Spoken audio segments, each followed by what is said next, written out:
All right, we've got just a few more questions here. This one comes from Michelle Davies Doodles, and she asks, I'd love to know where you have your art printed and how you prepare it for printing. So I went over this a little bit a couple weeks ago in the Thursday art email, but I'm happy to recap here. I actually did a little bit of research and decided to go with a local printer here in San Diego.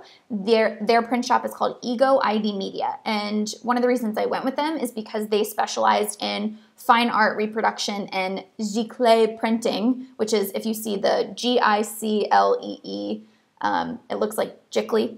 If you see that word, I'm not really sure how it's pronounced, but I know it's French, and I think it's pronounced giclée.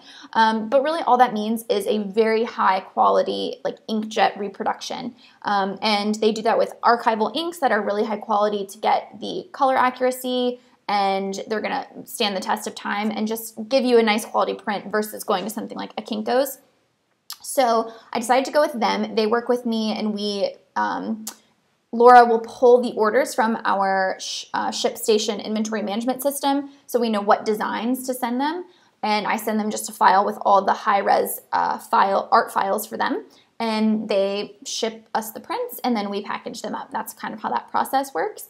And as far as preparing it for printing, I use actually a digital camera, this Canon PowerShot, and that is because it takes the photos at a really high resolution, which is the key in getting all of that texture in your prints. So if you did purchase a print, you can see the texture of the watercolor paper that I use underneath. You can see all of the sort of nuances, and that's what I really wanted. And that comes from using a high resolution photo as the basis for the art print. So I pull that into Photoshop, I add the lettering, I sort of remaster the color.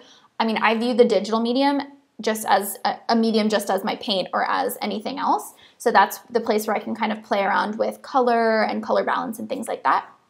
And then I save it as a high resolution JPEG, and that's what I send them for printing. Great question.